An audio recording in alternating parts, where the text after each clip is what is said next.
All right. Hopefully, I got this all squared away now. Let me just take a quick peek on another computer here and see if I am indeed live with you guys. Bear with me one moment. All right. It is that I'm live. And if somebody could just pop in the chat for me and let me know that you see things as you should and hear me okay, that would be great if you can do that. So welcome to all of you that are watching live and those that come on in later. Welcome. Sorry about the technical difficulties. Welcome in. If you could just drop a chat, say hello and tell me if you can hear me okay down there, that would be great. I appreciate it. First live stream on YouTube with PB On Point. And there's always technical difficulties. I'm a one-man show. And things tend to happen. You know, I spent hours today making sure I was prepared, had everything ready. And then when you go live, something, somehow, some way just doesn't go right. Welcome into the show. If you could just drop a comment, maybe say what state or country you're from, and tell me that you're hearing me okay, and that would be great.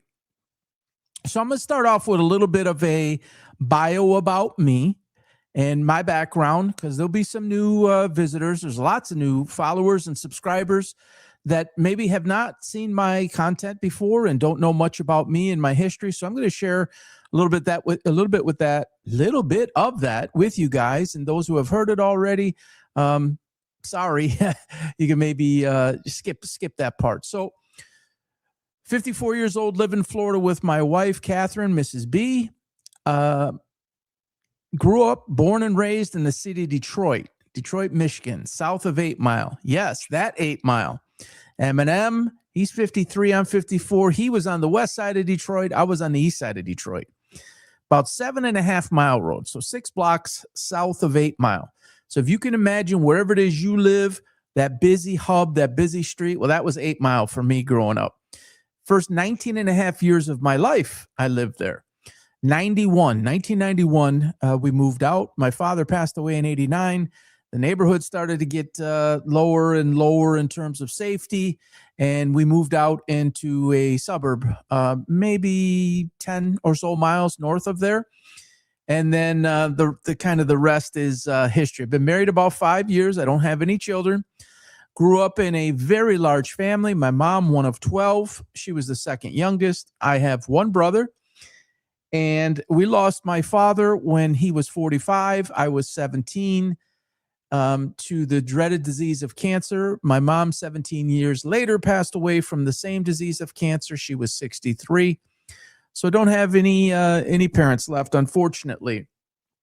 So how did I end up doing this? And why am I talking about Charlie Kirk? And how does that align with a background where I spent 23 years in the jewelry industry, 8 years in the restaurant business. I owned an auto detailing business for 15 years.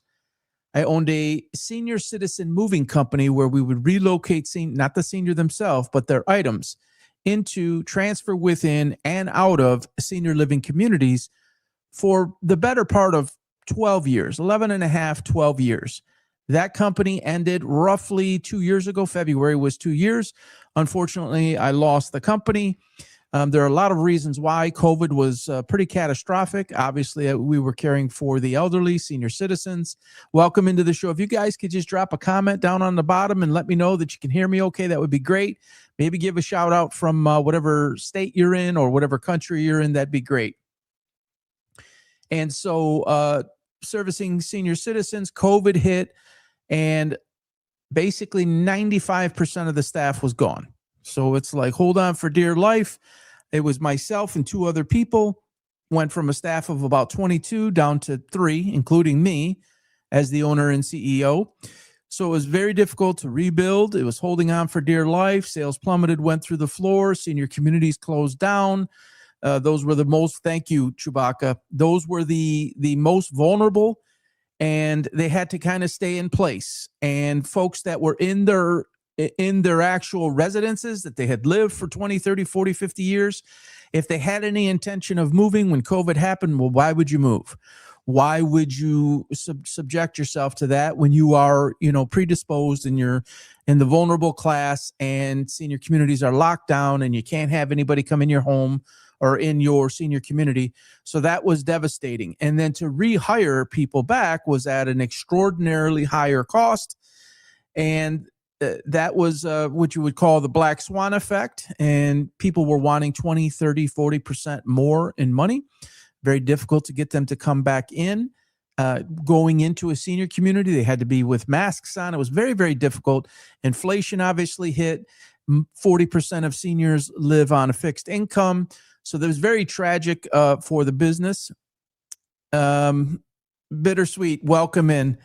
But you're here now, right? You can hear me okay? I had some technical difficulties, and I do apologize for that. The syncing wasn't lined up, but it appears to be right now, and I'm happy about that. Can you hear me okay, Bittersweet? And so I was also betrayed, a lot like Charlie Kirk. I had about 3, maybe 4 people very close to me betray me. They were making over $100,000 each. They were working against the company. Some of those 4 were working against the company. I kind of got left high and dry. The company had grown to a sizable enough scale where it was very difficult to manage without those people. And so that closed off in February of 2 years ago. So that would be February of 25. But everything kind of hit the fan in February 24. Then it was just kind of hanging on. So it's basically a year and a half where it's been gone. And I'm kind of rebooting my life and working at it hard. And I kind of found myself by accident in this particular space. I've had speaking experience my entire life. I had a sports podcast for the last year and a half, which I'm neglecting right now. There's actually some people pretty upset and kind of gave me a piece of their mind. Where am I? What's going on? Now you're into this politics stuff. And for me, if you don't know me, it was Epstein, COVID, and Charlie kind of just got me. And it kind of forced me I got angry. I got really, really angry. And up on YouTube, if you look, you will see I did a live, my first ever political foray ever on any kind of live is from September 10th, 2025, the night of his assassination. With 101 fever, I went and I did a live shoot. I was actually in tears with that fever. I was just stunned. And I kind of sat back and I told somebody about a month later, I think I'm going to create another channel. I think I'm going to get into this. I have some strong feelings. I've got a lot to say. That night, I said right in that video, you can see it, that I knew something was wrong. Thank you so much, Bittersweet. I appreciate that. I knew something was wrong that night. And then, of course, what we learned over the next 2 weeks, the next month, the next 2 months, I was like, whoa. So I started my X channel in February, and it kind of sat. It didn't do much with it. Welcome to the show. Fiddled with it a little bit here and there, a little bit here and there. I was getting more and more involved. And then roughly 2.5 months ago, I put a message out. I tagged Candace on it. Candace saw it. She reposted it, quoted it. And my X account took off by about roughly 1,000 followers in the next, I think, 2 days. And I went from basically, 200 followers to 1,000 followers. Now it's over 7,000, 7,300 followers. No money spent, no boosting of posts. And then it's really interesting. I actually wrote the number down too. I've got a few pieces of paper in front of me. See if I can see where there we go. July 16th, I opened up this YouTube channel. It sat. On August 8th, I had 198 subscribers. And then August 22nd, this is outdated, I had 1,150. And then today, I think we passed 1,270, 1,275. So I have so many of you, X folks were with me first. A special shout out to all the X folks, X followers, and to you guys. Thank you. I appreciate that. And to you guys, this is really, really important to me. One other thing I wanted to throw in about my past, I was a boys basketball coach, middle school, high school, in AAU for 8 years. Fortunate enough, very blessed to have won 7 championships. And I got out of it mainly in 2015 because of the way things were changing in schools and some of the parenting situations, it became very political, believe it or not. And it became very hard to coach parents, opposing players. They want to try to get physical and things like that. They berate you. It just became something that I was no longer willing to do for basically peanuts. But I love teaching young men. I had very successful basketball camps, the last of which had about 117. I'll answer your question in just a moment, Chewbacca. About 115, 117 in 2015 were campers. I had Tim McCormick. He was former NBA first-round draft pick, 12th pick overall, come out and speak. And that was basically the end of it. I decided to kind of move on. Love sports, have played sports, coached sports, and have the sports podcast, which, as I said, is neglected. And I never was into politics until 2015 when Trump came down the escalator. That's when I started following politics. Never paid attention. I mean, you could ask me who the president was. I would know who the president was. I would know who the vice president was. But if you ask me anything about policy, anything with foreign relations, how things work, right, left, all this garbage, I didn't have a clue. 2015 till the present day, I've done a whole lot of learning. I learned a lot about that through and with Charlie Kirk speaking about it as a political influencer, on a right-wing political influencer. I was Republican basically always. My parents were 80s Democrats, but I didn't agree with the Democrats, and I went with the Republican side, and now I'm basically without a party, and I'm frustrated as all get out because I'm tired of being lied to over and over and over. And when I finally found out how the system worked, at the same time Charlie was assassinated, and after Epstein and after COVID, which was this big lie, it was a legitimate disease, but to house us all and tell us we couldn't go see people and force us to take a shot, and you couldn't go for a while there, you couldn't go on an airplane, and the streets were just empty and businesses closed, and it affected businesses like mine, particularly servicing seniors.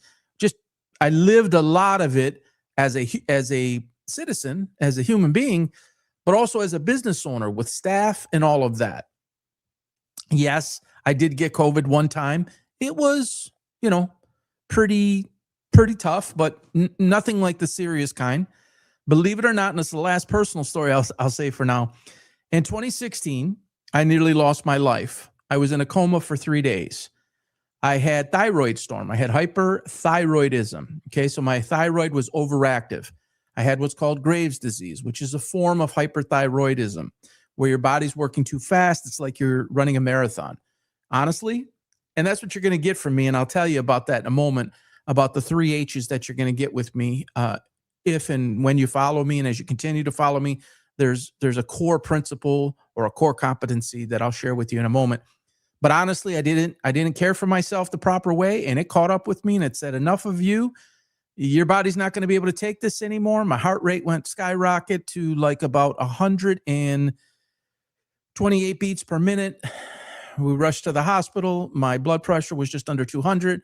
Resting when we got to the hospital was 153. Rushed down the hallway. I was given all these drugs to bring my heart rate down. I was admitted. I was crabby. I wanted to get out. I got released a day or two later, came home. Then suddenly something went very, very wrong. My girlfriend at the time, now wife, said, hey, why don't you go to sleep? I'm going to go to the gym. And the gym was about a block or so away, maybe two blocks away. She goes, are you sure you'll be okay? I said, yeah, I'll keep my phone next to me.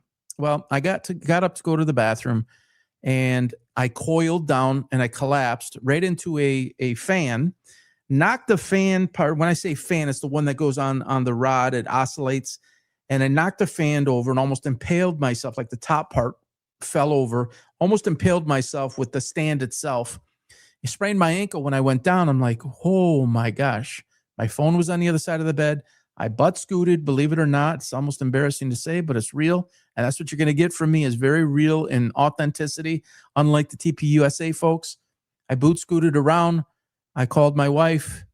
I said, you need to get home. Something's terribly wrong. We went to the hospital. Then all that stuff happened. 200, 190, 200, right about there. Blood pressure, 153 heart rate, put me on drugs, take me down. That was the first time. I'm sorry. The first time I went, then I came home. Then it was about recovery. Then I went back into the hospital. While I was in the hospital, the first time, what caused me to fall was I developed pneumonia. They saw some fluid in my lungs and they said, hey, we're going to do this test, this test, this test. And then it progressively got worse. I developed sepsis. So I had the sepsis and the pneumonia take over. I basically stopped breathing. I got intubated, so in a coma with a machine breathing for me for 3 days. I had to get the thyroid out, which was more than double the size, 2.5 times the size of what a thyroid is supposed to be. It's supposed to be less than 1 fist. Mine was basically 2 fists, 2 male fists, not female fists. And so I was in the hospital for 3 weeks, very lucky to be alive. I was 44, a little bit over 44 when that happened, which was pretty crazy because I lost my father at 45. So it was like, is this it for me? Well, I'm here and I'm very blessed to be here and I'm thankful for that. And, I have a lot of speaking experience over my life. Podcasting is more newer in the last few years, but a lot of speaking experience. I've got a lot of core feelings about Charlie Kirk and what I think has taken place and how I believe he was eliminated. And I'll get to that in a minute.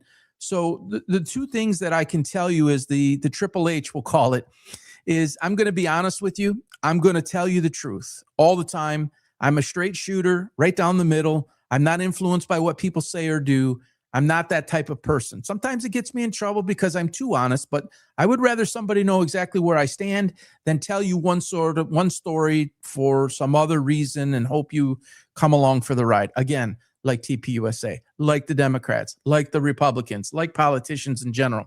Second is honorable. I'm going to be fair. Always going to be fair with you guys.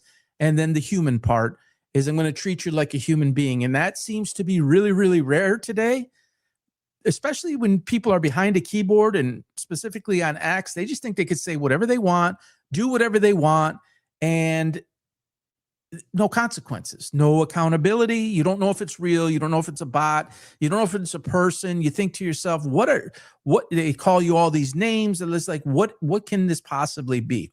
That's the part of this that I don't like. The part that, and I had to talk to my wife about this. Is this really something I want to do? Do I want to get out there and have people really start to follow me and then take this kind of abuse?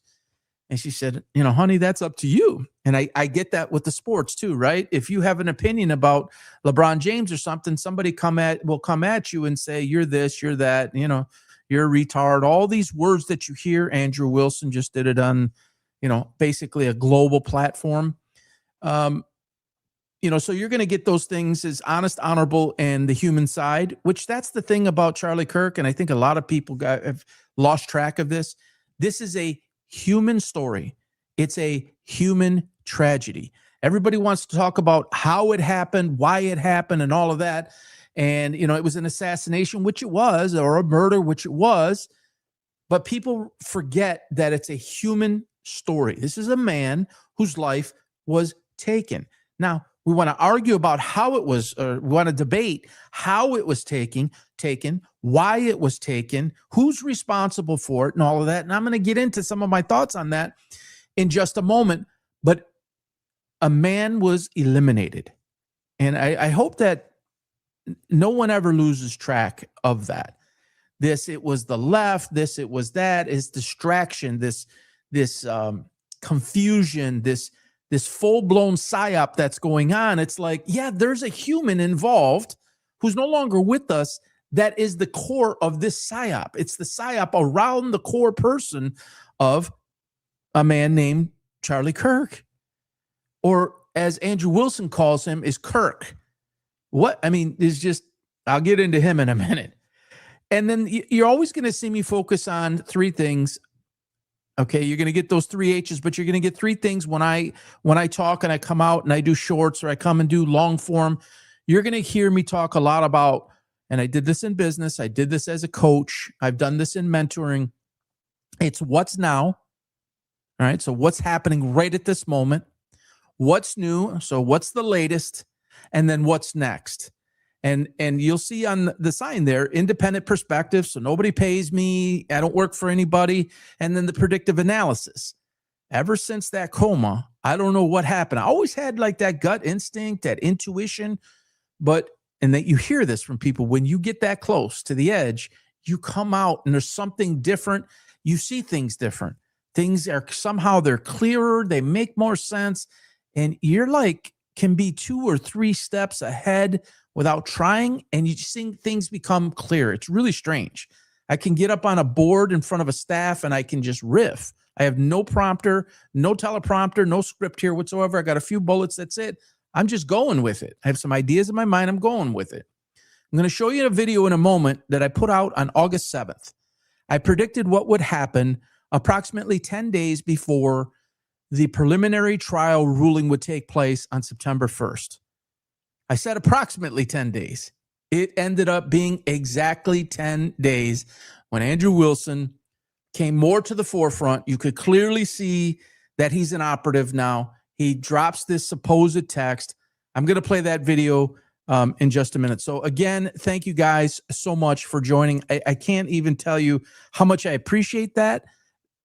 You think you're going to get into this and you think, is anybody going to even care? I cannot believe, and I'll close with this, then I'll get into it. I got compared to Baron Coleman in the last week twice.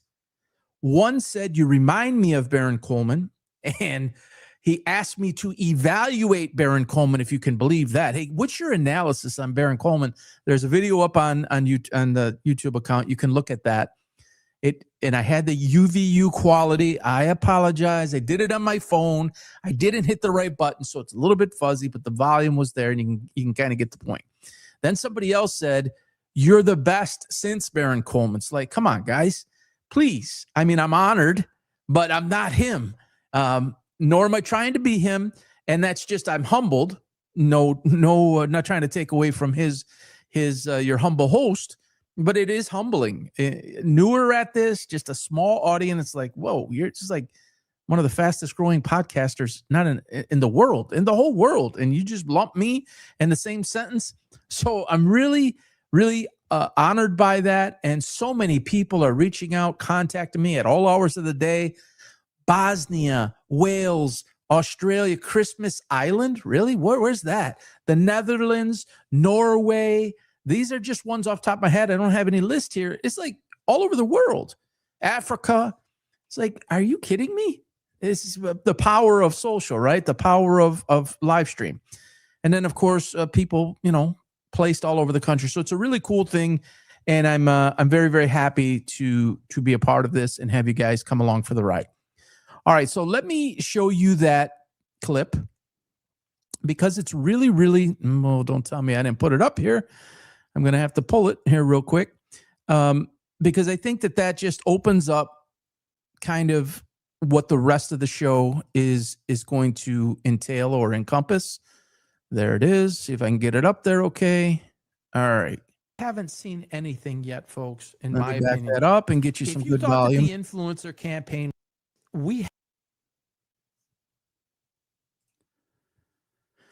all right, here we go. So this is August 7th. I don't have the same shirt on, so that's a good deal. But I got the same headphones on and I got the same glasses. Here we go. Haven't seen anything yet, folks, in my opinion. If you thought that the influencer campaign was heavy, you're going to see probably 100x ramp up.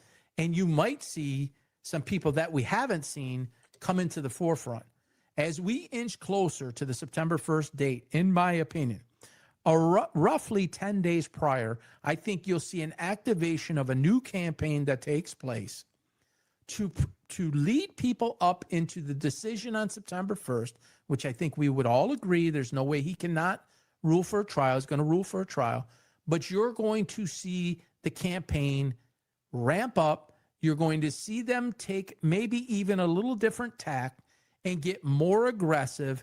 We are here now. The world is about ready to know the truth that Tyler Robinson killed this person. The judge is going to rule in the favor of Erica Kirk, who is now the victim. And there will be a trial and justice is coming and we're going to get a quick trial and they're going to spin even more. And I think the Posobiec's, the Benny Johnsons, the Tatums, they're used and abused, for lack of a better word. They are discredited on every level. I don't think they have a voice anymore that people that really want to get to what's going on here. I don't think they have a voice that people can trust anymore.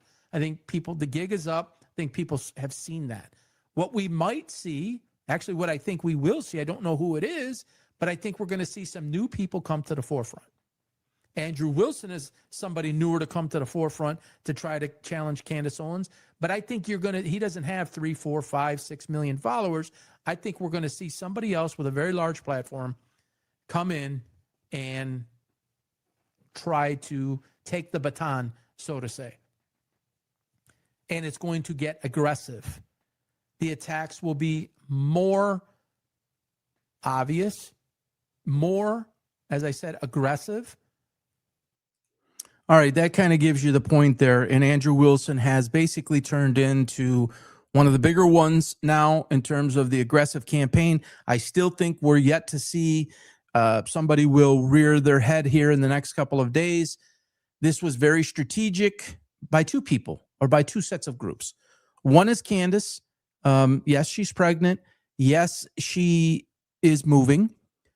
But she's very selective when she chooses those dates. She's playing chess, and a lot of other people are playing checkers. They fall for it every time. Every time she steps away, they heat things up. What that does is it shows their hand, right? What cards do I have? It starts to show it. Most boxers, yes, they punch, but the most dangerous boxers generally are the counter punchers. Catherine, excuse me, that's my wife. Candace is the best counter puncher podcaster that I've ever seen in my life. That woman is one, and I've employed a lot of women and some really, really good, very great professionals. She is an absolute superstar. And to answer your question, Bittersweet Nothing, is the post that she liked was that I coined the phrase, it's about 10 weeks ago now, that they don't hate Candace, they fear her. And then I listed about 7 or 8 bullet points as to why I believe that they do. They're afraid of her. She is the female version of Charlie. Okay. They were hand in hand. He trained her a lot, but she's naturally gifted, naturally talented as well. She is like, you're sometimes made for something, and sometimes it's just not a fit for something. She's made for this path. And as I talked about, and I predicted also that I believe when she went to Montana, she had the conversation with the person we speak to most every single day. It's not our spouse. It's not our son, daughter, friend, mom, dad. It's none of those folks. It's ourselves. That's who we have conversation with most every day. I think she asked herself that question. Is this something I want to do? You know, George, we have 4 kids. We probably want to have another one. I mean, this is me assuming. We have 4 kids at the time. We probably want to have another one. Is this something I want to take on? And ultimately, I think her answer to herself was, I cannot not take this on. This is something I will never forgive myself for if I don't do this. And when she came back from that, boy, she came hard. And it's like, when you take that type of abuse, you have to have a certain level of skin that can take a lot. And everybody's trying to get under it. And they think that they can get under it with her gone, but I got news for them, because when she comes back, which is basically the 31st, I think, is a Monday, and the trial, preliminary hearing, final closing arguments is the next day. She will be rip-raring ready to go as much as you possibly can be, probably times 2 or 3, as a pregnant woman who's near end of term. She'll be up for it. So they're hitting from every single side. And part of the reason Andrew Wilson, I think, was selected, I'm going to get into Posobiec and Officer Against the Law Tatum, I call him, and Benny Johnson, who has a long history of being basically a plagiarizer and just not a very good guy. And if you saw what he said coming out of the courtroom, his wife was standing over his shoulder, and she was basically shaking, because I think she knew he was lying, because she lives with the man, and I think she knows what's going on. But Andrew Wilson is more of that hardcore guy, and he doesn't care, what you think of him. And he comes from that side of the internet, and he's just tougher that way. Whereas Posobiec and those guys, they're trying to do other things, and they're more of the suit and tie. At least Benny is, and Posobiec is. They're more that suit and tie type of guy, etc. And so Andrew Wilson fits more of that. Let's get down in the mud. Let's do this stuff. He has the ability to speak and roll pretty good. not so much in that debate. He looked foolish in the debate. But when he gets behind his microphone, he's got his cigarettes in his hand. He's got a black hat on that's down. You can't even see his eyes. And he's in this dark room. That's more his element, and he can do some things. And so now you see this supposed text came out, which has already been proven by AI not to exist or not to be legitimate. And so that's kind of funny. So on the Tatum and Benny Johnson, Posobiec line of thinking, I don't think a lot of people know this. They were all involved in TPUSA at one time. And I think that those are why they were stumping for TPUSA. So Benny Johnson at one time was a chief creative officer, a host, and a contributor. Jack Posobiec was a contributor and a TPUSA live host. And then Brandon Tatum was actually partnered with Candace Owens there for a while, Blexit co-founder, Blexit powered by TPUSA, and a TPUSA contributor. And that's why he continues to say that Candace is a friend, but what is she doing? And oh my gosh, and I don't agree with her. I love her to death, but this, but that, but the other thing. And so, yeah, Chewbacca. Yeah, that was me. So that's the story on those three. And they're still going to say what they're going to say, but they're not at the forefront anymore. Andrew Wilson is now. And then you have some of the other usual suspects out there, but they don't work for TPUSA in terms of, hey, they had a position, within the company.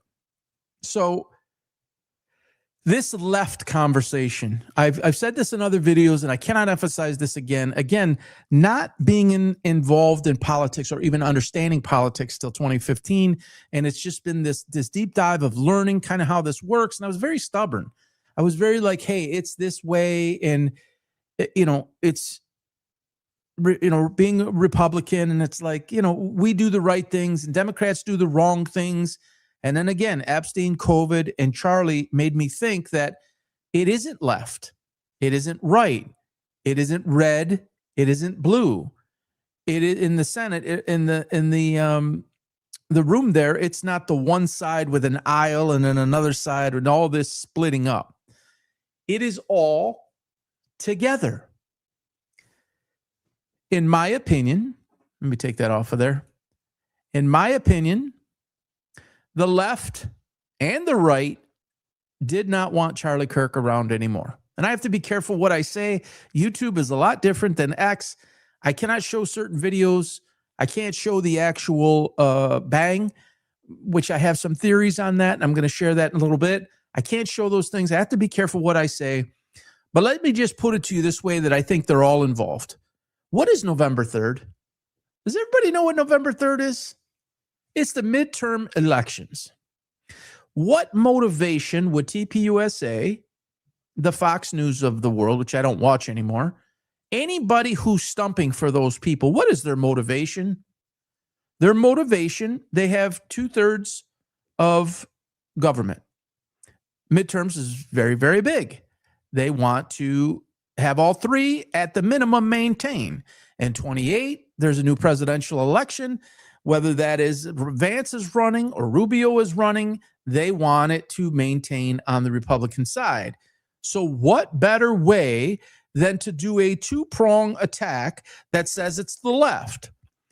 The left is bad. The left killed Charlie Kirk. And on November 3rd, go vote Republican because you don't want anything to do with those people.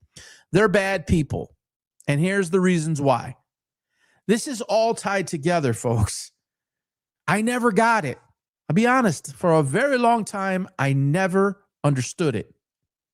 I didn't view it that way. I just knew that one side felt one way, the other side kind of felt another way. But it's all about power, money, and influence. It doesn't matter who has one or two or all three branches of government. It is in their best interest, as they see it, to be selfish and take care of themselves. And they're going to go out and tell the world whatever they want to try to get their vote and keep them in office. Charlie Kirk did that for the Republican Party. Charlie Kirk got Donald Trump elected the first time. I believe he got him elected the second time. It didn't work out. And I believe he got him elected the third time. I don't believe for sure this second term. Without Charlie Kirk, it doesn't happen. So Charlie Kirk had a role, and they needed him, and they wanted him, and they loved him, and they befriended him, and they were loyal to him, and they brought him in the orbit, and he was the man. He was more of a political influence than the president, than the vice president, than any politician basically in the world, in my opinion, or at least in the country, in the United States. What he had the ability to do that no one else did, which was his stamp and claim to fame, is the ability to get the young vote. And the young vote is what the politicians need, because it's election cycle after election cycle after election cycle. It's not people my age. Yeah, they want people my age, but I'm not going to be here for 30, 40, 50 more years, most likely, at least not 40, 50. They want the young people who aren't predisposed, that didn't just like snap and say, okay, Epstein, COVID, and Charlie, I'm wiser now. Those folks are very impressionable, and it's the left. The left is bad. The left is bad. So vote Republican. When they don't know what we know, if you're older, if you've been around a minute like I have, that's the play here. That's what's going on. So let me show you this. I'm going to show you 2 short videos of Charlie Kirk, because this left, and supposedly Tyler Robinson got up on the Losi building, and he supposedly took Grandpa's gun, and he supposedly fired a shot from 140 yards and hit him right in the neck and killed him. That's what they want us to believe. And there's every reason in the world to not believe that. There is, at my estimation, more than 150 things wrong with that. If you look at my Tell series on YouTube, I've talked about it often on X. I kind of got sidetracked. I think it stopped so far at 27 because I've been doing more things like this. I will get back to that. And it's a color graphic illustration with some wording that describes what is wrong and why. So I don't buy it. I'll get into that in a moment. But this left did it. You see the heavy pressure going on. Here is Charlie Kirk speaking, and this is very telling. This is more Israel pushing for Iran. To be honest, this is more Israel pushing for Iran. But is that America's problem? That's I mean, maybe the answer is yes. Maybe the answer is, you know what? They were wrong about Iraq. They were wrong about Syria. They were wrong about Afghanistan. They were wrong about the Taliban. They were wrong about Libya. They were wrong about the Arab Spring. They were wrong about Yemen. They were wrong about the Arabian Peninsula. They were wrong about the 9/11 hijackers being Saudi Arabian. But hey, 10 times a charm. This time we're actually right. Yeah, you're going to have to earn our trust on this one. Okay, number 2. So there's 2 types of haters. There's the... I was trying to find a nice way to say this, but I'm not going to say it. There's I can say it for you. Yeah, there's like the purple-haired jihadist on a college campus that wants to murder me and my family. Oh. That, like... I don't have those kind of haters. Yeah, I know. Those people don't bother me, whatever. See, my haters are nothing now. Yeah, exactly. You know, they have weapons. We get death threats almost every day. That's part of the game of the space that I'm in. The other type of haters, though, are the ones that are the close proximity ones. And these are the ones I know that had some sort of relationship with me and either betrayed me or deceived me or said that I could not succeed. That is a whole different... Those actually get my attention. Yeah. Just like the random troubled person on a campus, whatever. So the... Does that sound like a person who is talking about the left wants to kill me? And there's tons more. They scrubbed most of it. And both of those, the first one that I played is very difficult to find. That was him on his show saying it. That one actually might not be from his show. I'm not positive. But he originally said it on his show, and you cannot find it because I think it's one of the things that he scrubbed. So when you talk like that, you are starting to take a different position versus what they all wanted you for. So he said, this is maybe more of an Israel problem and not so much a USA problem, but this, and he went through all 10. Very adamant, and I don't have that one up here about don't go to war against or in Iran. It will be a cataclysmic failure. It will create more of a mess. And he also says something that's very key. He says, the people of Iran didn't do anything to us. It's we did it to them to make them angry with us. So who does that affect? That affects Israel, and that affects the United States and both of their interests. He says on another video, for my entire life, they have been saying that Israel has a nuclear bomb. Somebody put a great video together. It was about 20 years worth of Benjamin Netanyahu saying Iran is 2 weeks away, 6 weeks away, 6 months away, less than a year away from a nuclear bomb. That's like 25 years, 20 to 25 years. Where is the nuclear bomb? I thought that was like 2 decades ago. If you're against the war in Iran, if you're speaking about failure of all of those things that he listed, Iraq, Afghanistan, all of that, you're going to make a lot of people upset. At first, he wasn't like that. He was bought in all the way, but his view started to change. I believe the way I have it estimated is when the infiltration started to happen, and I have that video up on YouTube as well, is sometime in late 23 is when I personally believe that TPUSA was infiltrated by bad actors and they wanted a change of the throne. And there's a process, right, to get that person removed one way or another.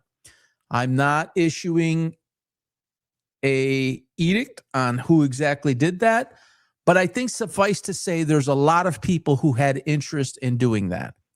And suffice to say that there's probably a lot of people that were persuaded and or threatened to get involved. There is also, again, I got to be careful what I say and how I say this.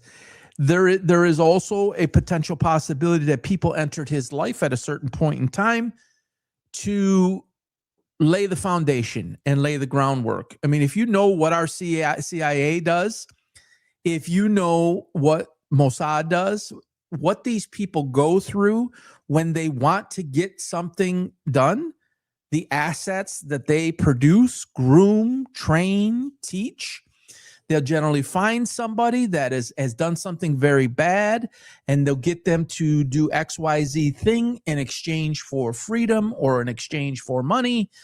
And there's also people who have interests to be popular or to be famous or a number of other things.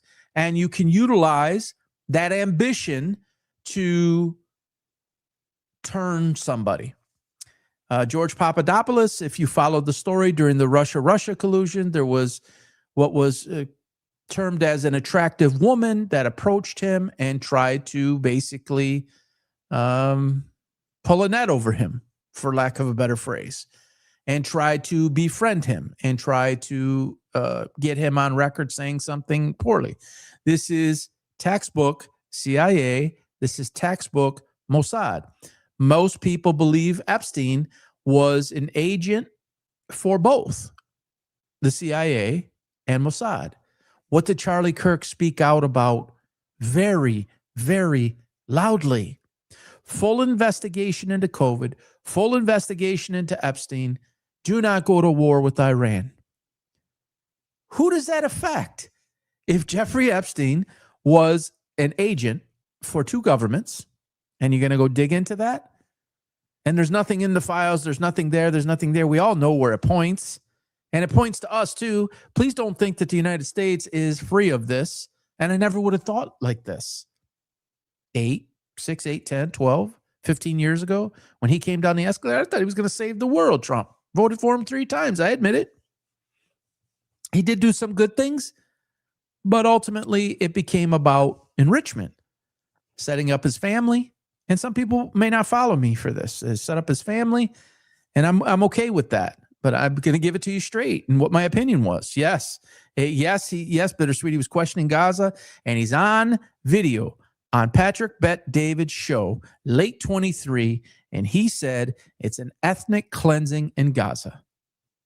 Who is the number one place or group or administration that would not like that? Israel. So he was changing his point of view. If anybody had motive, it's 2 countries. It's 2 parties within one country, and it's the extreme party of the other country. Charlie Kirk was powerful. He was changing minds. He was waking people up. You couldn't have that. He was in the way. He served his purpose, but he was in the way. That's very sad to say it that way, but that is honestly what I believe. He would be in the way for Democrats. He would be in the way for Republicans. He would be in the way for Israel. He would be in the way for the current administration. You can't have that guy knocking on your door every day to say, don't go to war with Iran. He saw Joe Kent in the hallway, and he said to Joe Kent, as they were passing each other in the hallway, and Joe Kent tells this story, former director of the counterterrorism unit, he said, please don't let him go to war with Iran. And he listed the reasons why. So you can't have that person banging your door down telling you not to go to Iran, go to war with Iran when you're that powerful and you're that influential and you have that much persuasion over people. You see this outburst. You see the anger of him being gone. And by the way, and I truly believe this, and I don't mean this in any derogatory or negative way, Charlie Kirk is more beloved post-life than he was in life. There's people that didn't even know who he was. There's even people who knew who he was, but didn't even agree with him. And they've reached out to me and they've been honest with me, said, I didn't actually agree with most of what he said, but they did him wrong. And I got the chills right now. That gives me the chills because you served your purpose. We're done with you now, and we're going to dispose of you. So this whole notion about Tyler Robinson woke up one morning. First, he was this, or his partner, so to say, was transgender, furry, and then it was political, and he was against Trump, or he was against this or that, and you hear the other stuff. He's Antifa, and he inscribed some bullets, and he just woke up one morning as a 4.0 plus student who basically had, from all of our understanding, I think you guys have heard it too, had a lot going for him, was in an orientation to better his life, and he just snapped. He just woke up one morning and he snapped, and he was good enough to get on the top of a building, get to a prone position, which, by the way, and I keep repeating this, and I think I have John Cullen's, I'll pull that up. There it is. I'll show this to you. But in order to take that shot from the Losi building, considering the height that it was, considering Charlie is under a tent, considering Charlie is elevated within the tent, considering Charlie is 6'5" and has a large torso from waist to neck or to chin, you have to get, if you were on that building, you have to get all the way up to the edge and lean over the edge. It is a downward trajectory shot. This is not an easy shot. Snipers have said it's not an easy shot. And that, in my opinion, and I've looked at all the testing, that is certainly not a 30-06 round that did that. I don't care what anybody says. I'm just going to go for the rest of my life believing that. And I don't think there's anything that can change my mind. And then coincidentally, it's supposedly a 30-06, but it's inconclusive. Can't be tracked to that rifle. Gee, I wonder why that is. Didn't go through. Oh boy. Chris says, I'll get to that, Chris. I'm convinced he's alive and this was staged. A lot of people feel that way. I considered it. I can't be there with that. I can't get there. I just can't. And the reason I can't, I was supposed to wait till the end of the show to say this, but the reason I can't is not because of, people would say, oh, he wouldn't do that because of Tyler Robinson and the kid's going to be on trial for his life potentially. He wouldn't do that. Why I don't think it is because they've gone in a completely different direction. Well, the way TPUSA is acting is not in any way what Charlie, how he spoke, how he talked. This is the counter. This is the polar opposite of who he was. What they're saying, what they're doing is nothing that he wanted. It's the opposite. They've gone in a completely different direction.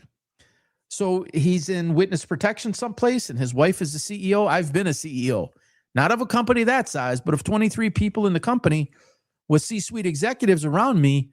And you don't enter that position and run a company like that with no experience. You just don't do it. It's not possible. She's not qualified. And I don't care if you feel that Tyler Bow, however you say his name, is somehow qualified, or there's somebody else, or you're getting counsel from somebody. Can't do it. And I don't think that's the reason they're failing. I think the reason that they're failing is because of the direction they've taken has turned a lot of people off. And eventually, I think the parents are going to find out, and they're going to understand what's going on as this case gets adjudicated out of the courtroom. They're going to find out more and more and more, and they're going to be reluctant and resistant, even though their kids are 19, 20, 21, maybe even 22, 23 even. It's still their kids. And if they don't feel comfortable having their kids around something for X, Y, and Z reason, which I think we can all see, that's where it stops. It's designed to get around the youth. It's not designed to get around people my age. Yeah, I hear you. And I'll get into that in a little bit. All right, one more thing on the left. Let me just show you this here.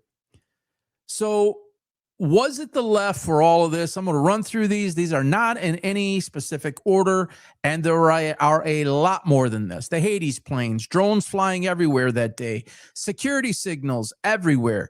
Hunter Kozak rehearses his response before the actual bang. Farnsworth, we all know, takes down the card and he basically panics. He's got his head on a bobblehead on a swivel. He's looking all around. Then he downloads it into his computer. Joe Kent was told to stand down. Do not look into foreign interference anymore. Refusal of medical care right there on the site. The paramedics or EMTs were right there. I understand if you have a artery that is blown out, obviously you need hospital care, but the care that they could have provided to see if they could somehow get stable is better than throwing him in a car. A 6'5" guy, by the way. I'm 6 foot. I'm 5'11" and 3/4. I don't even think I could lay down in that car or in that Tahoe, whatever it was. 6'5"? That's why the door wasn't closing. His legs were out. That's the safer option. Moving his neck and his spine that way, that's the safer option. I can't see it. Officer's body cam went off. Officer Bagley, right? Evidence not preserved, right? That's a crime scene. The tent, there is no police. There's no SWAT. Any event like this, whether it is a mass shooting with 10, 20, 30, 40 people involved, whether it's a hostage situation, whatever it is, where was all the personnel? Where were all the lights? You could do a general search on Google. Recent one-person shootings. I mean, you got like 40 cop cars there. That didn't exist. And I agree with Candace. How did the FBI get there so fast if the office is 45 minutes away? And there's 16 agents, I think it was. 16 agents on site within like a snap. What were they, at the local diner? Come on. George Zinn distraction, pants down and all, pants on the ground, blurry video everywhere. Blake Neff, he's got amnesia. He forgot where he was. Makes no sense. Charlie ordered an emergency internal audit very shortly before his death. I'm telling you, as a business owner, if you're a CEO of a company and you are ordering an emergency internal audit, it is not because you're just looking to see where you can maybe cut some corners and, hey, let me save some money here or there. You're looking at something suspicious. You have reason to dig, and you have reason to find out things immediately. And at the same time, he reassigned a C-suite level executive and moved them. What the reason is, we're never going to know. But you put the two together, it is awfully sus. Crime scene paved over in an emergent way, comes down from the city, or the state, rather, the state, which was ordered, I believe, from the FBI. Guy does it on a Sunday, gets a last-minute call. He went public and talked about it. Why would you pave over a crime scene 4 days later, change the whole thing? You could cut the grass. If there's any blood stains in the grass, you can cut that, right? I owned a detailing business for 15 years. I understand how things seep in a carpet. And I've told this story in a video. I'll give it to you real quick here. When I used to get vehicles, people had feces, alcohol, vomit, drink spills, Coke, and different types of pop, all different types of things. Goes into the carpet, creates a smell, but then it goes underneath the carpet. There's a layer generally of padding of some sort or some sort of insulate underneath that. When it goes and bleeds through the carpet, I'm not saying blood, but that too. When it bleeds through and it gets into the underneath part, you could sit there and scrub the exterior carpet till the cows come home. The smell is contained underneath. And when it stays into that carpet or into the insulate underneath the carpet, that smell, particularly when it gets hot and things like that, that smell will rise up. And it's like, why can't I get rid of that smell? Why can't I get? That's why. That's exactly why. You have to wet that a lot. When you wet that a lot to get those types of stains out, that water seeps down and that gets caught inside of the insulate as well. So hence the reason why they went and ripped everything out of not only the paved area, because I saw on video, clear as day, black pieces of one of these. If you guys are new and joining me for the first time, or you're going to watch this later, I have multiple road mics. They are not the same. All about the black plastic, and John Bray has done a phenomenal job. These pieces get in there. Anybody ever finds that? Well, there you go. You've got evidence. Just like they were all broken in the car or in the Tahoe. Same thing with any other DNA evidence, any other, anything else, gunpowder, residue of any kind could be in that grass. They had to get rid of it. They had to rip all the carpet out, rip the captain seats out, get rid of that car. I think it was approximately 2 months later. That was released out of evidence. How was that released out of evidence when you haven't even gotten to a trial? And the defense hasn't, I don't think that I'm not positive of this, so don't quote me, but I don't think that they had fair enough amount of time to bring in their specialists to look at that. So, bullet doesn't match, or it is inconclusive. TPUSA scrubbing Charlie's content. Why would you do that? Why would you scrub the man's content off his website, off of social? Because you want to get rid of his words? Because of what I just showed, where he was talking one kind of way, and that goes against the left argument? That's what I would say. TPUSA lying and contradicting itself daily. Very, very difficult to lie. It's actually hard work, right? Even those criminals that rob a bank and they go on the run, eventually they get exhausted, they get tired because they have to live a different life. You're not free. You're going to make a mistake, and that worry about I'm going to make a mistake catches up with them, and then they're actually, when they get caught, a lot of them say, and I don't know any, I'm just saying, if you watch some of the shows and you watch some of those real things, they say, I was kind of ready. I was tired of running. It's hard to live a lie. And lies are hard to remember. If you're telling the truth, there's no work. You don't have to remember anything. You just continue to tell the truth. Influencer campaigns, crazy, right? All of these guys saying everything they're saying now and before, and we're not done. It's going to keep happening. They're not going to stop. How about this one? Judge Tony Graff was sworn in 56 days before the Charlie Kirk case. He was given the Charlie Kirk case 56 days after he was sworn in to be a judge. Now, why would a judge with just 56 days experience be assigned to arguably the highest profile case in the history of the United States? All due respect to John F. Kennedy, Martin Luther King, and some of the others. Nicole Brown Simpson, Ron Goldman, in that situation with OJ. This is in a digital era. This is, everybody could see what they saw. You couldn't see anything with OJ. You saw the remnants of a crime scene, but you didn't see it live. You didn't see the act. You saw it with Kennedy, even to a degree you saw it with MLK, but blurry, not high-tech video. I mean, everything else at UVU that day was blurry as can be, but not the actual act. We all saw it live, everybody in different angles, and everybody's able to draw their own conclusion. And just amazing, huh? Really, really amazing. On those Hades planes, I think I have that video here. Yes, I do. Take a look at this if you haven't seen it yet.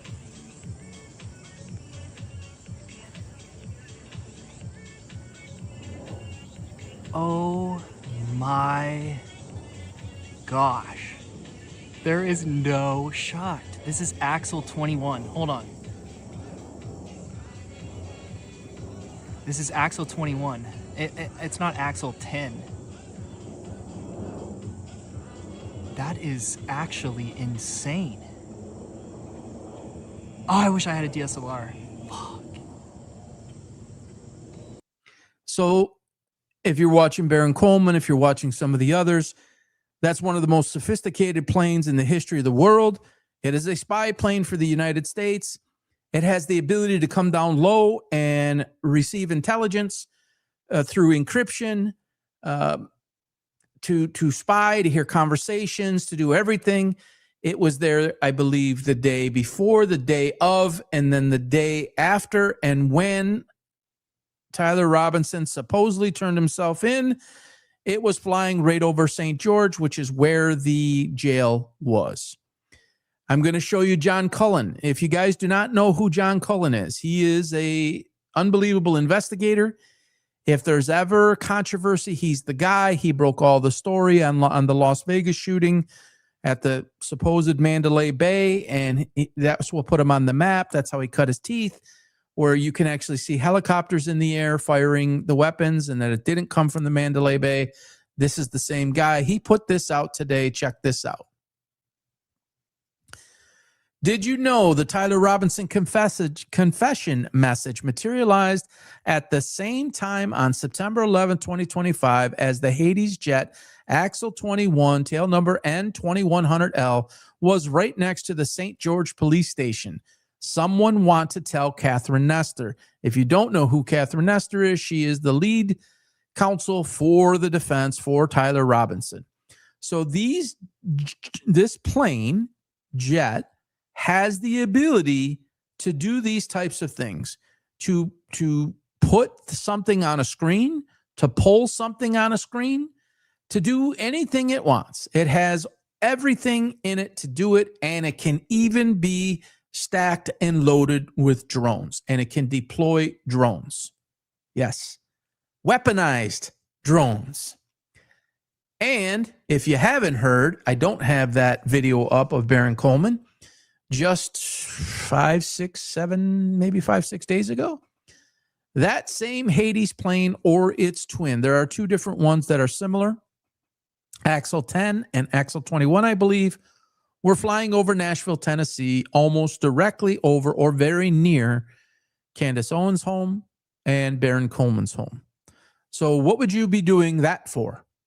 Why would you be flying over two of the most high profile, for sure the number one most high profile, and Baron Coleman, who's an attorney who's flying up the ranks, talk about this on a daily basis, have teamed up? Why would you fly that low? What you trying to do? All of the texts and Discord posts incriminating TR were frauds. I couldn't agree with you more. And this plane has jet has the ability to do that. That text that Andrew Wilson put out, I mean, come on. Look, when you actually look at this is this is one of them. There's others. The one he put out about Charlie said it was the left, and the text is disconnected, and it looks like his AI altered. This plane has all AI capability right on board. It can do anything it wants, anytime it wants, anywhere it wants, to anyone it wants. Boy, we're really free, right? I mean, this is a flock camera, and just joined starting from the beginning. Thanks, Ruth. And I'm actually going to quote Ruth here in a little bit. And it kind of makes me think about a little bit different theory than I've had. I'll get to that in just a moment. But these planes have the ability to do what you're seeing right here. Literally no joke.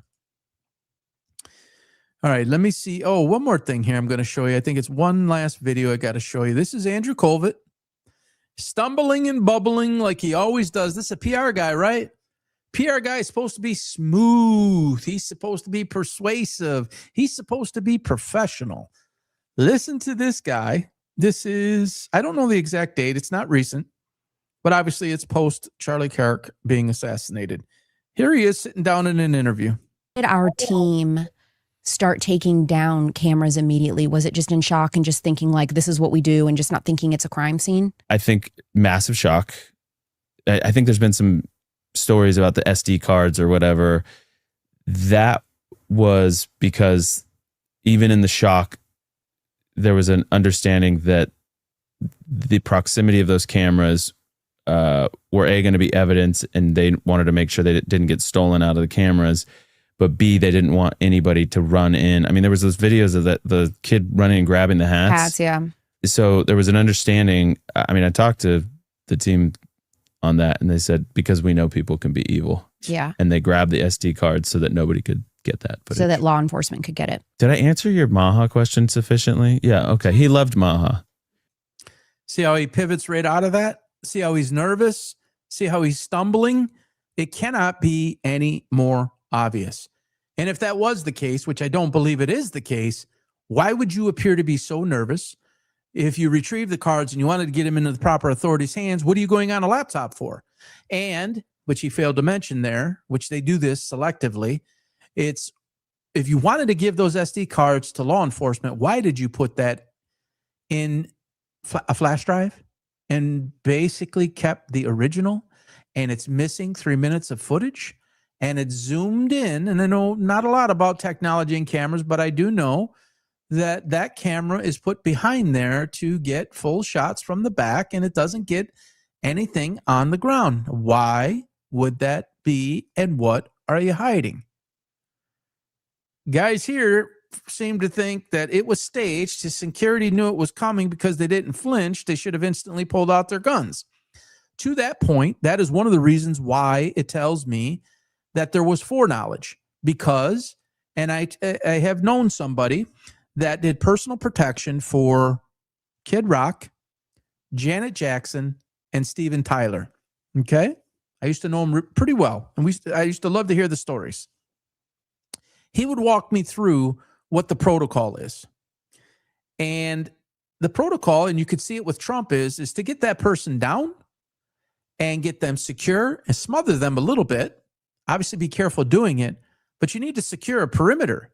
If you believe he was shot, what is to say that there's not an active shooter situation, that there's not more than one shooter, that there's not going to be more bullets coming, that maybe there's other people who are intended to bring this person or people is intending to bring harm to? You don't see one weapon pulled. You don't see a defensive posture in any way, shape, or form from the moment they take him down, which they took him down. I mean, they pushed him down, and they pushed him down hard. And some people believe that's potentially how he got the injuries to his chest. I'm not convinced on that. But I do know if you fall sideways like that and you hit that platform that he was on, that could certainly leave a mark, and that could certainly break a rib or something. By the way, George Zinn was quietly and quickly sentenced to 15 years in prison for obstruction of justice and the CP. Is that new news? He was sentenced to 15 years today?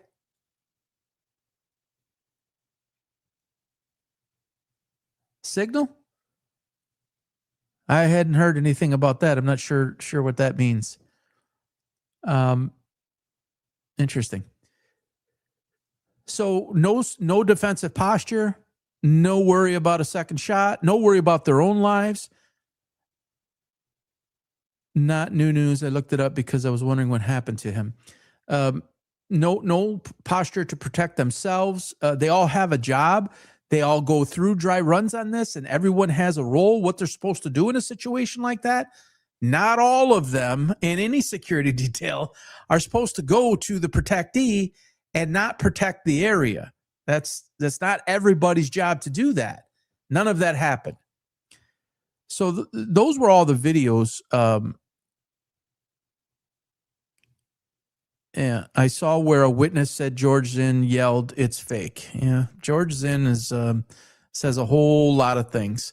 So a psyop stands for, obviously, psychological operations in military government context. It refers to planned communication intended to influence the perceptions, attitudes, emotions, reasoning, and ultimately behavior of a target audience. A psychological influence campaign generally involves identifying the target audience, determining the behavior or attitude the campaign wants to encourage, understanding that audience's existing beliefs and vulnerabilities, developing messages likely to resonate, choosing channels for distributing those messages, and measuring whether attitudes or behaviors change. This, in my opinion, is what we are going through right now. And that day, and subsequently every day since then, has been, if you're a sports fan, okay, whether that's basketball, football, but we'll just use football as an example, defensively, You're schematically trying to confuse the quarterback and disguising coverages to keep them off guard, right? You don't want to just be vanilla, show them what you're doing, because then if you have a good team with a good quarterback and good weapons around them, they can pick that team apart, that defense apart. You don't want that. You want to disguise the coverage. You want to give different looks. So if you're looking to distort, confuse, misdirect, trick, the magic show, I call it, the public, it would be a good idea to have drones flying all around, somebody running, crawling, jumping from a roof like Spider-Man, some dude yelling, "It was me," and his pants dropped down, a bunch of guys in maroon shirts, a whole bunch of things to make us go down all of these rabbit holes. Was it this? Was it that? Was it this? Who's this? Who's that? This is going on a daily basis. There are other things that I would like to do with PB On Point, other things I would like to talk about. I cannot get to any of it because this is every day. And when I got into this, I thought this is at least a year of this. And I'm going to get to what I actually think is going to happen. The three scenarios that I think are most likely, really only two of them are most likely. I don't think the third one is. But nevertheless, no matter which of those three happens, we're looking at a year minimum. When the judge orders the trial, and I believe he will, there's no way he can't. There's too much pressure. He has to. When he orders the trial on September 1st, I don't think they go into September 2nd. I think he has to rule by the end of the first. I'm not an attorney. I'm not trying to play one. To the best of my knowledge, it's going to end on September 1st, and then the trial will be announced or ordered. Closing arguments, both sides, prosecution, defense, give that day. Generally speaking, complicated trials can last or can take between 18 and 24 minutes, 18 and 24 months between that. Middle of the road trials can be 12 to 18 months. There's always exceptions. There are some fast ones that are 3 to 6 months. I think O.J. Simpson was 3 months later. That went really, really fast. Different era, different time. A lot less complexity than something like this. There's a lot going on here. So I think you're probably looking at, they want to rush it. TPUSA wants to rush it. I think Republicans, Democrats want to rush it. They want this man to go to jail. They want it to be an open and shut case. They want to close this up, make the public believe it was him, whether he spends the rest of his life in jail or whether they take his life on the death penalty, or they get him in a position where he has to plead out and remove the death penalty and serve life in prison. They want to have this pinned on him so that they can say, this person died because of this person. Everybody move on. Nothing more to see there. Everybody's got to pay their car payment tomorrow, their mortgage, and everybody's just going to go on about life. And we politicians and we United States and we Israel are going to keep doing what we did because that's just how we do things. It's been happening forever, for decades, since Kennedy. That's what I think the plan is here. All right. So Ruth, who popped up on the screen, mentioned something to me, and this was talked about a little bit on Baron Coleman. How do you explain all the abrasions on Charlie Kirk's side? It looks like burns. It looks like, when you burn the skin, it looks like blood is there, and maybe it did bleed, but it's you can tell that there's the ingredients, I guess you would say, or the remnants of what looks to be a burn. Why would it be there? Is that the side that he hit when they pushed him down? Did his side hit? He only had a t-shirt on. It's not like he had, some thick winter coat on or something that could give him some protection. If you hit it just right, could that happen? Possible. You have a road mic, obviously, on the inside. This is my left side. You have a road mic that's actually recording your voice, but then you have a receiver. So where does the receiver go? First of all, a shape charge is obviously designed as a projectile to go into a certain area. It's not designed to explode outward. It's designed to go and penetrate something. Is that what it was supposed to penetrate? It needs to go from his left to his neck I'm sorry, on his right, and this is messed up because of how I'm looking at the camera. The mic is on his right, and that goes to his left side neck, carotid artery area. Is that possible? John Bray did a phenomenal work. He measures it all out. He shows exactly how that trajectory could happen. There is a surgeon, retired, general surgeon, specialized in pediatrics, says that they can't really get their mind to think of how that bullet could have, hi, Mark David, how that could have gone across like that and hit him that way. And presented over the weekend, could the receiver have been on the side?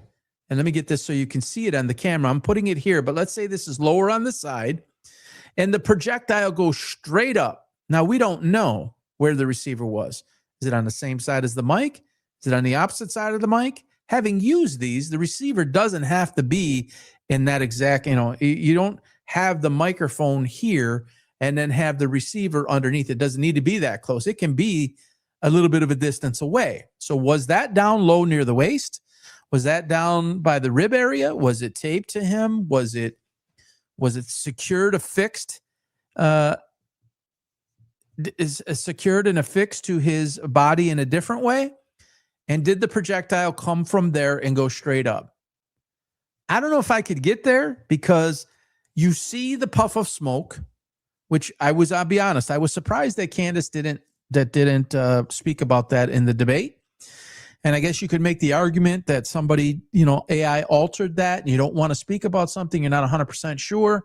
But let's assume for a moment that is smoke emanating from that side by his shirt. It's a white puff of smoke. Obviously, you have the shirt puffing from down low, almost waist level. And it's this force of air. And you got the Andrew Wilsons of the world say that bullet traveling created all that. Again, it's a crown-shaped structure on the base of the brain that provides blood to the entire area, collateral circulation. Not exactly sure what that all means versus so you believe the hole was there and then it went up into the brain and then the blood worked its way out that way. I'm not sure what you mean there. All right, so there's the theory you could say that it came from the receiver and not the actual microphone. I suppose you can make that argument, but also there were so many drones flying around. If you watch Brian Harpool there to the side, this is my opinion, and I'm speculating. Obviously, everybody's seen Rick Cutler go like that, and instantaneously the bang happens. You see, and I got to put my arm up here, you see Brian Harpool underneath his arm. His arms are folded down, but underneath his arm, he's maneuvering with his hand. He's got his hand, 2 fingers going in his pocket. What are you touching? It appears Rick Cutler has, what is it called, a carbine? So much there.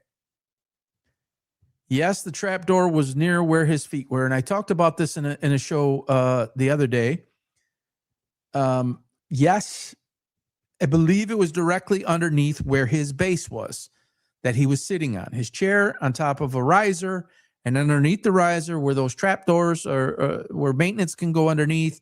And somebody actually got down in there. I'm not talking about that day that went did some investigation. It's actually bigger than there. It's not like a tunnel or anything, but you can fit a body. You could fit a few bodies. And they go down there to actually work in there because that controls whatever it controls on the grounds. So could something have come upward that way? Of course. I don't know. Yeah, that's possible. And you would wear latex gloves for that. That could be why the latex gloves were there, so you can't, so there's no prints on it. And I don't know how you get I don't know how you get a bullet in there and all those pieces. I don't even know if I believe the medical examiner. I'm going to be honest with you. I don't know if I believe anybody in this. I don't know if I believe the FBI. I mean, stumbling, bumbling, 36 hours to 33. Everybody knows what the 33 means. I never had an idea. Yeah, David Copperfield, I've spoken about him. My wife and I were in the front row of one of his shows in Vegas. We're watching every movie he's making. And you're like, I got to figure out how he's doing this. And he's right here. I mean, we were right there. Phones had to go into a cigar type of box, empty cigar box, because you couldn't take pictures. It's like, how the heck did he do that? You know, that sleight of hand, look over here, but don't look over there. Charlie reflected the voice of the people and had an amazing ability to build coalitions. Yeah, and they were afraid of that. And he was changing his ways, and they were very afraid of that. So I don't know if we will ever find out the real story to this, and that's the scary part. I would say with almost 100% certainty that any of the wrongdoers, and I'm not going to say who that, I think we would all agree. I think we all think who that might be and who might have something to do with him of any kind. I don't think it's ever going to be fully found out to the extent where that person goes on trial and serves at me. Megan Basham, who works for the Daily Wire, has come at me like I'm a nobody, but they sure come at me. They must not like what I say, or they might see some of the growth and they think that people are going to really listen to me. I don't know why they're doing that, but I don't think anyone is going to serve time. What I do think is in 18 months or less, there will be no more TPUSA. 6 months ago, I said 18 to 24 months. So let's just back that up and say 18 months or less, TPUSA will be gone. It doesn't matter what happens in the trial. If there is a trial, if there's not a trial, and I'll get to that in a minute, no matter the outcome, in my lifetime, okay, and I didn't follow politics, like I said, prior to 2015, but I've never seen the public outraged about this. I don't even think the public was outraged about COVID as much until after the fact as they are on this. This was like COVID, Epstein, COVID, and this so closely together. It's like people snapped. It's to say, look, you can't fool me again. You're going to have to earn my trust, which is what Charlie Kirk said. How can this be? How could this happen? And no, it's not the left, in my opinion. I think TPUSA will fall. It is unrecognizable. She's lost. They're all lost. They all appear to be lying. They all appear to be deceitful. They are not following what he stood for. It's actually the opposite. They are nothing but a Mikey McCoy. You don't see him. He was supposed to be the heir apparent. You don't see him. And I'll touch on that in a moment. It's nothing more than a news outlet. They're trying to do, heaven is crowded. Heaven isn't crowded with people that do things like this. And I don't know if she recognizes that. I really don't think she recognizes that. And I think she's fake. And you know who she is? I think she's fake. I think, again, we're on YouTube. I got to be careful what I say.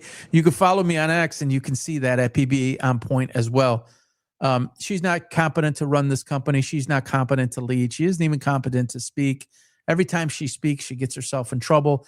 Every time she speaks, it tells me certain things. And I've been in the business of evaluating people for a very, very, very, very long time. And it's just inauthentic.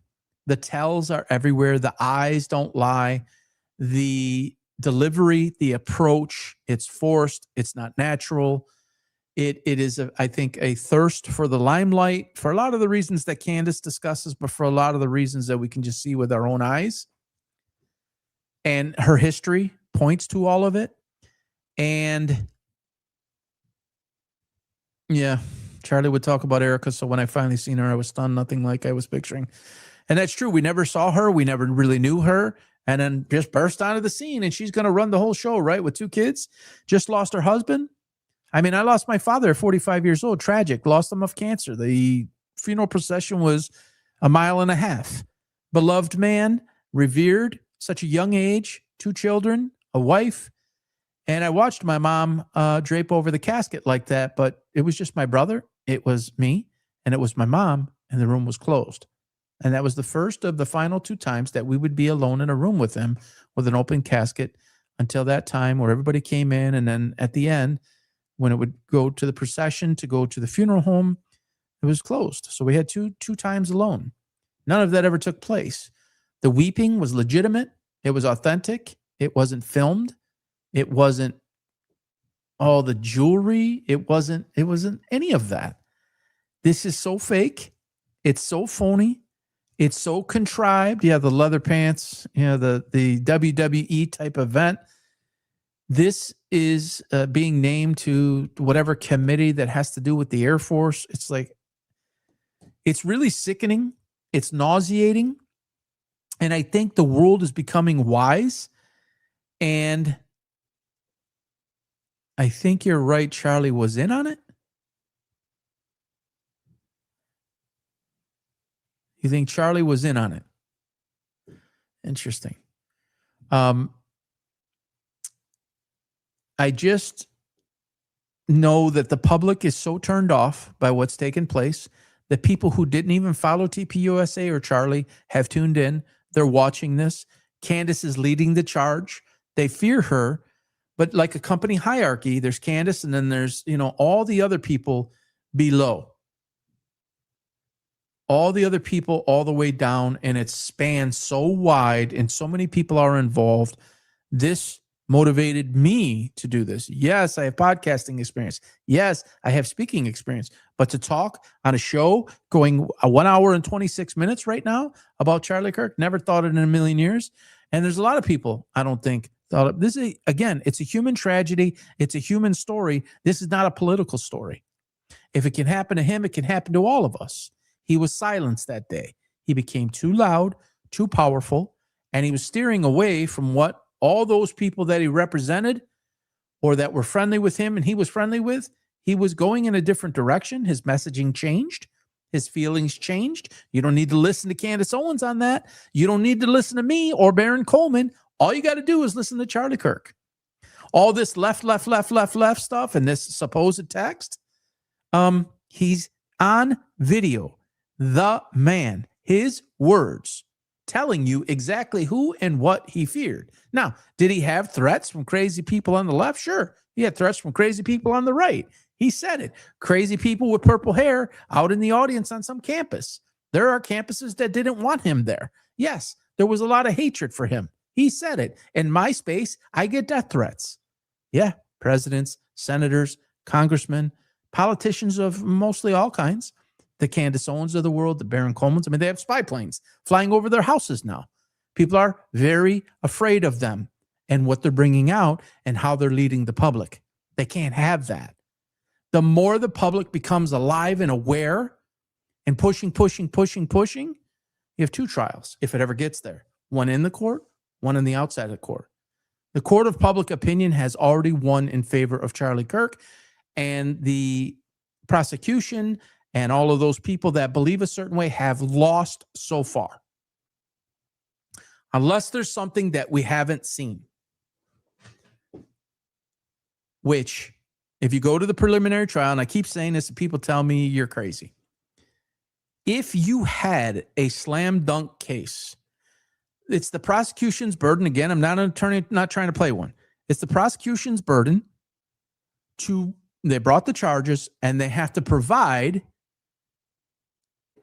what they believed was evidence to show a judge enough to get a trial ordered. You don't bring everything forward. You're not supposed to bring everything forward.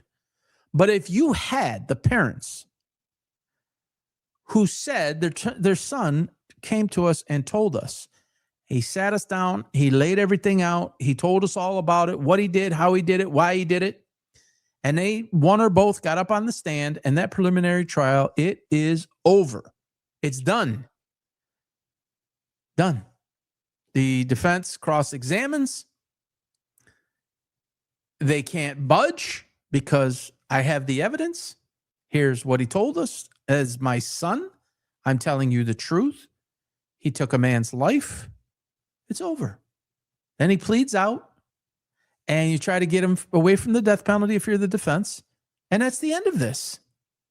If you have all of this evidence, why would you go through all of this? Is it a strategy play because of what November 3rd is? To let this linger a little bit more? Blame it on the left, blame it on the left, blame it on the left. Hopefully you get enough people in their minds and get hypnotized or brainwashed that it's the left, left, left, so that no one votes for the left. Vote the right, keep us in power, increase our power. They don't want to lose their power. Do we string this along for just a little while longer?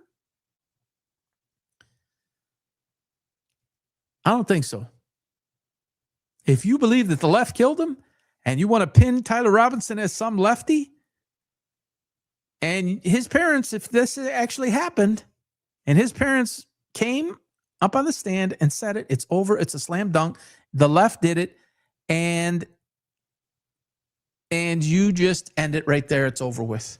And everybody moves on, and you go hope to win your midterms, and everybody moves on, and Charlie Kirk is forgotten about, and he falls. When I say forgotten about, he's now no longer in the day-to-day media like this is, and this too shall pass type of attitude. People will go on with their lives. That's what they're hoping for. I agree. The text showed hurt them, not Candace. So, what are the three things, the three scenarios that I see happening? Well, there's two of the three. There's three possibilities, but only two of them could happen. And I have to be careful how I say this. One is Tyler Robinson is no longer with us. Case goes away. That was the guy. We're not going to try anybody else. Game, set, match. Case closed. No trial because he's not here anymore. That is my own personal opinion on what I believe is going to happen. Post September 1. Not long after September 1. Number two, it goes to trial and it is fixed. Prosecution, defense, jury tampering, get him convicted. Again, game, set, match. This is our guy, and put it all to rest. Everybody moves on with their lives, and this too shall pass, just like all the long history of all the other things. And it's over. Those are the two scenarios right there. The third scenario, which I just can't see, no matter how I look at it, is we have an actual fair trial. You have the prosecution, you have the defense, who is not influenced. You have a jury that won't be tampered with. It is a jury of his peers. It is 12 people that have to unanimously convict. The defense tries to prove reasonable doubt. The prosecution tries to go beyond reasonable doubt. And you have a fair trial. It runs its course. You have your experts. You call your people to the stand. You call your people to the stand. You give it to the jury, and they decide. Again, unless there is some stockpile of evidence that we have not seen, I don't understand. I don't see. I can't envision you going to trial with blurry imaging, with all of this suspect stuff, with all of this, maybe that, maybe the other thing, all of this stuff that the whole public is salivating over. Yes, absolutely. A fair trial is slim. How could the prosecution win if they don't have some sort of bombshell evidence that we have not seen? I don't see them winning. So exactly how would the defense and Tyler Robinson and that guy, and they say not guilty, and he smiles, and they stand up, he stands up, and he hugs his attorneys, and he turns around and he hugs his family, and that guy walks out of the courtroom. There is no world anywhere where I can envision that happening. To me, that is 100% impossibility. So what that means is it's one of the first two. If I'm correct, it's one of the first two. There is, or two, it is a fixed trial. Just, he's the patsy. Go down the line, make it a big show thing, convict him. They don't care if he goes to death, by the way. I don't believe that they do. They want to make sure that this guy takes the fall, consecutive life sentences, whatever it is, life sentence. That's their guy. He's in prison, and that's the person. They can move on. The bad actors can move on. This is the person who did it. And you got nothing to say because he had his fair day in court. I think a lot of people know it won't be fair, but that's what they would say. That would be their position. No possible way he goes through in a standard trial. You're not going to see something like O.J. Simpson, in my view. You're right, Vegas and Bama. The heavier the conversation gets out here, the worse it is for Tyler. The heavier the conversation gets out here, the worse it is for Tyler. I'm not sure how it would be worse for him. I believe it would help him. Because if they do that, then you will have an enraged public. If he is no longer with us, the public will be enraged.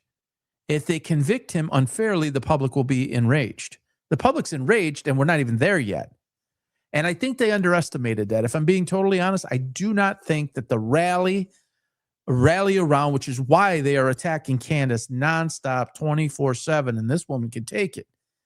Like, I'm sure she has her moments where it catches up with her despite, that exterior toughness. And I believe the interior toughness is, I'm not downplaying that, but everybody has their moments, and she's pregnant. It's not easy. She is a mother. Yeah, I'm not even going to go there. And that is, by the way, if you go back on, I got like 250,000 views, I think. If I'm not, something like that, 250,000 views, where I said that in Butler was connected to that in Utah. And I laid out the reasons why I thought that was. You could take a look on that. I don't want to repeat that here, but that is up on X 3 months ago. About, you do a simple search right on my X, and it explains how I believe that was connected. So yeah, I don't see him walking out as a free man in a different way. Then what? Oh, so let's reopen the investigation, or you know what? Let's appeal. We want a retrial. Well, that's not going to work because you don't have any evidence as we know it at this day, unless you manufacture something else. So who's our guy? Or who's our guys? Plural. Or who did it? Is it going to go unsolved in the cold case file for the next 60 years? Is it going to be questioned forever like JFK? No possible way. They don't connect this to a person and make them suffer. And I do not believe that Tyler Robinson was on that roof. I'm not 100% convinced that he was on the campus, if I'm being honest. The part I struggle with is even Lee Harvey Oswald, which this was before I was born, but obviously a million movies made, and the highlight is famous forever. I am a patsy. I didn't do it. Why hasn't he just stood up? You want to hold him in contempt for what? He's already in jail. What difference does it make? And I do agree. I don't agree with Andrew Wilson with much of anything. But I wonder why I almost said the Wilson family. I wonder why the Robinson family doesn't stand up and shout out, our son didn't do it. Let me give you a quick story here. I'm in high school. I'm in my freshman year.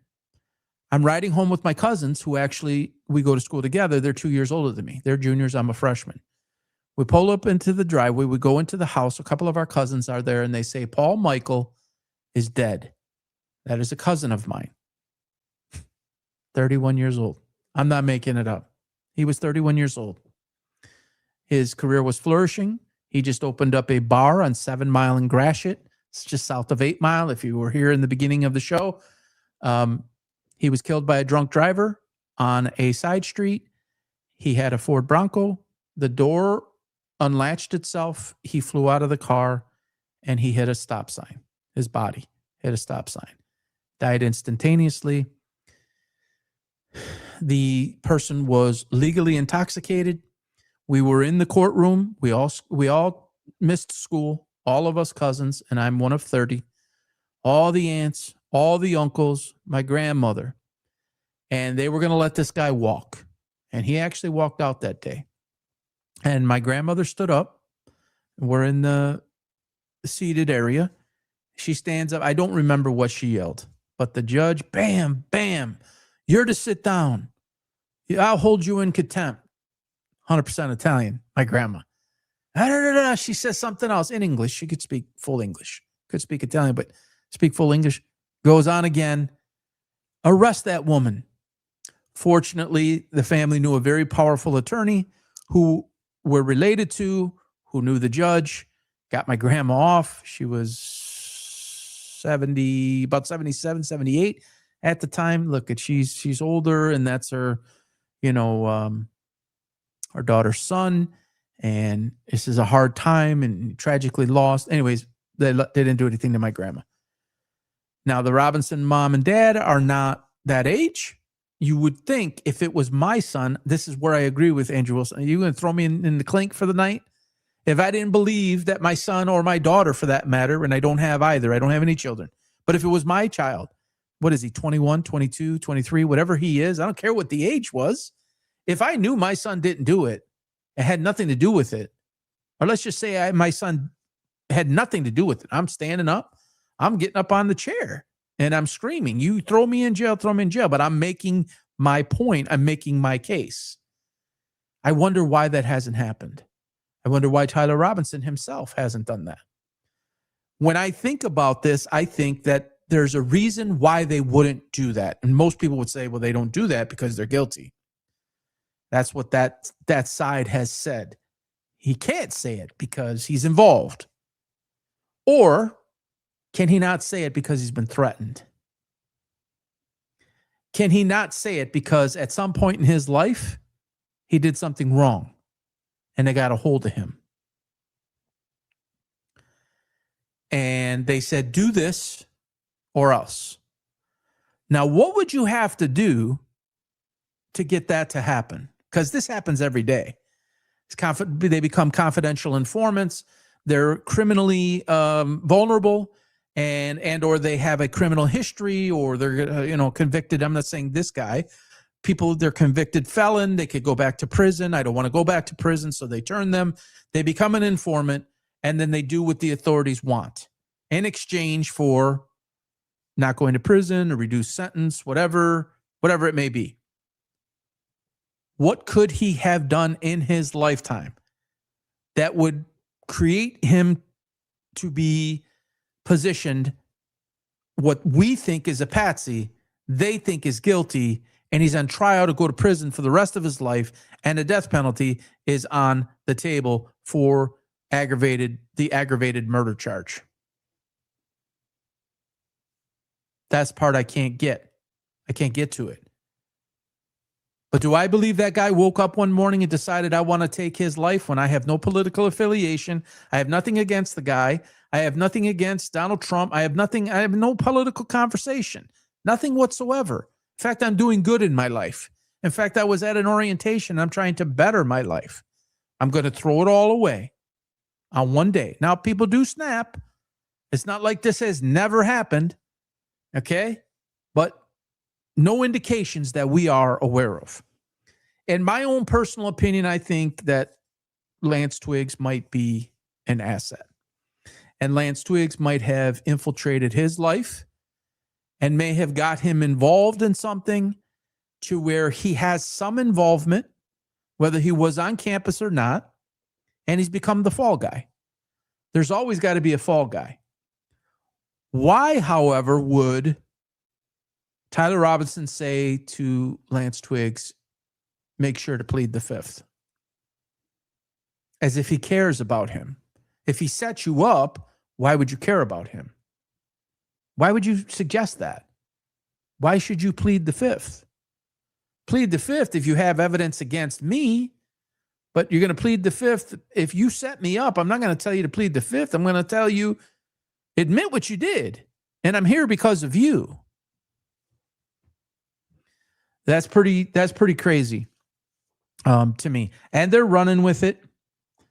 And unfortunately, and I saw that pop up, it took 60 years or so for us to find out the majority of JFK and the files unredacted, and knowing our own CIA was involved, and knowing most likely the mafia was involved, and knowing why Jack Ruby took out the patsy, which is the Harvey Oswald, why they wanted Kennedy removed.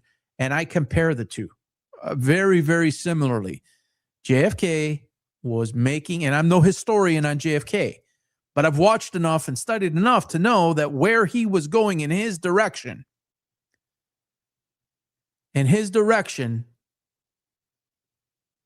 he was taking a direction that people didn't like, and that people were vulnerable, became vulnerable because of him.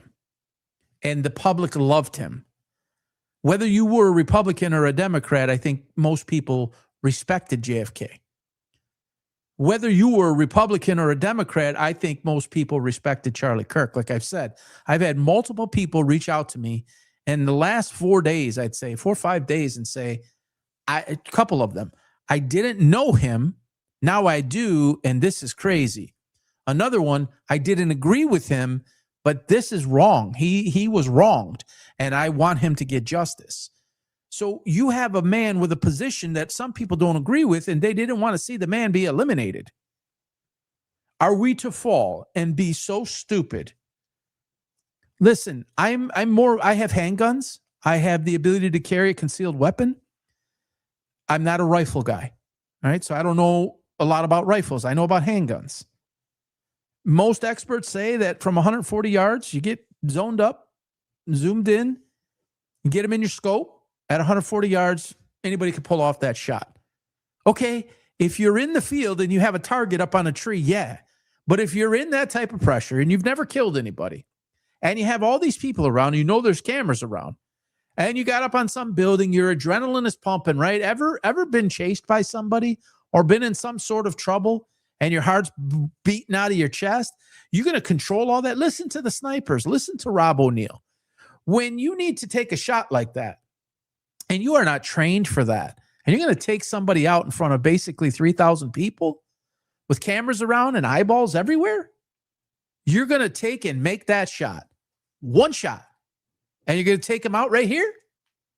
Come on. What are the chances? So many people have come to me and said, yeah, I can make that shot. I make that shot all the time. Not in those circumstances, you don't. Not in those scenarios. No, you haven't. Unless you killed somebody, and I don't know about that, you haven't. The magnitude of what you're trying to pull off, and you have an intention to get away, put it all together. Yes, I agree with you, Ruth. It's just a high pressure moment. You need a certain makeup. Could you get lucky? Yeah. But it doesn't really take one shot. That's an old rifle. I mean, that's not a zoned in, high tech, state of the art, totally lined up, sights lined up, and just make that shot. We could go through on another day, not now, is where the gun was found and where he was, and he's at Chick-fil-A and he's at Panguitch Steakhouse, and the servers see him, and how could he travel 13 hours? It's all crazy. There's so much here that what I've learned in the 10 years or so that I followed politics and have followed this case every single day of my life. My wife told me the other day I'm obsessed. I admit it. I have become obsessed. I'm interested in the truth. I have an intuition with things like this. I always wanted to be an investigator. I wanted to be a private eye at 27. I never got into it. My life path was for something different. Yeah, you wouldn't be changing all them outfits, eating 3 times. Exactly. And just as somebody who was a basketball coach, I said this the other day, I'll say it again for the new audience here, and both now live and later. I have a lot of training. When I say training, concussion training and general training, understanding knees, ankles, and things like that. That roof, I don't have the exact size, but that's 22 or 25 something-ish feet.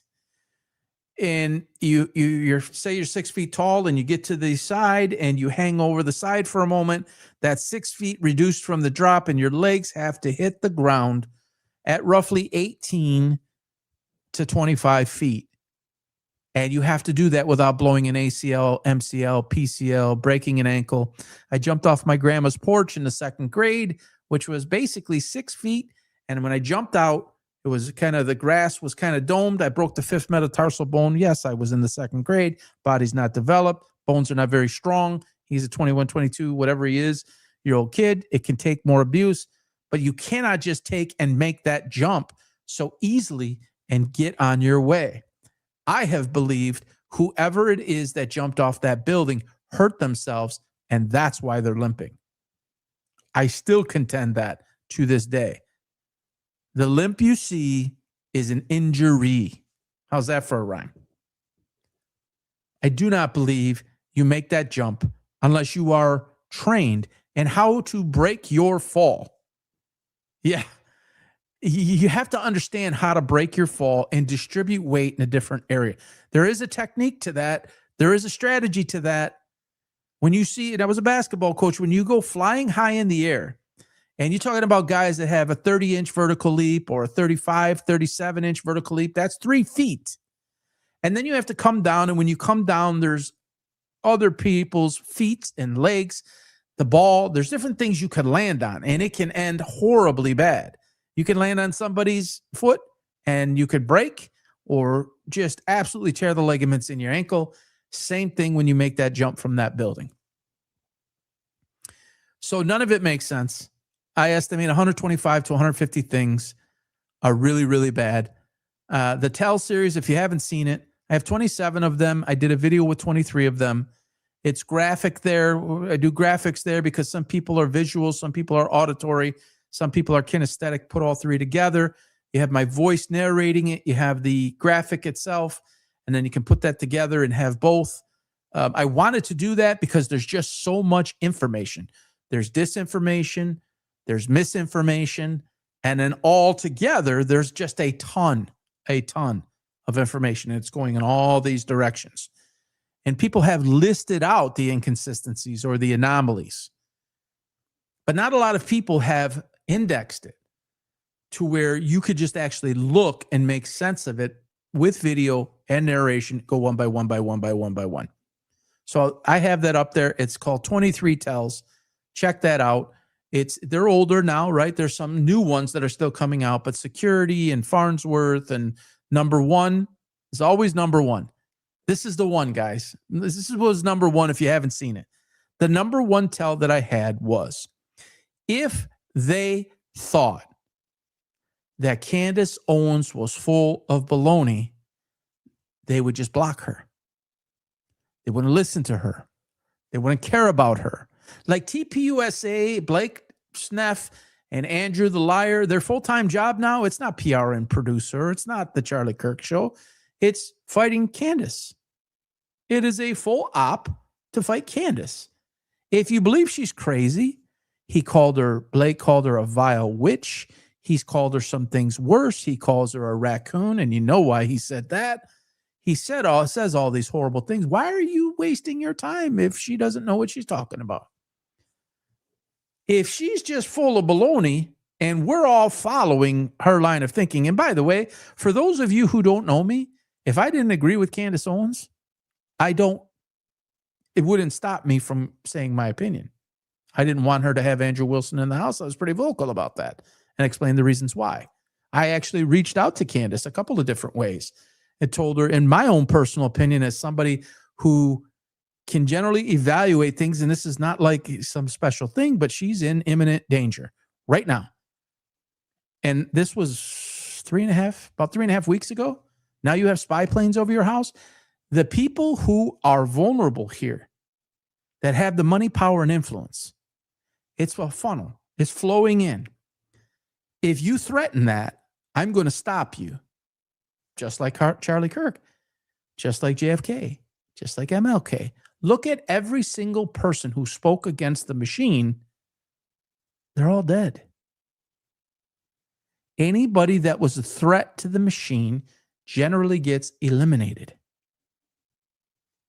And in my contact to her, I said, it doesn't matter if you have 2 SEALs standing outside.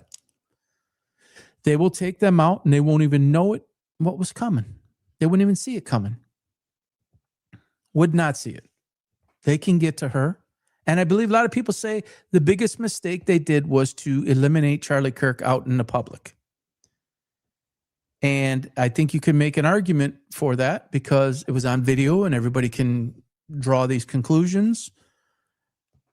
But I think it was intentionally done because of the shock and awe of it. I hate to use that word because of what it symbolizes.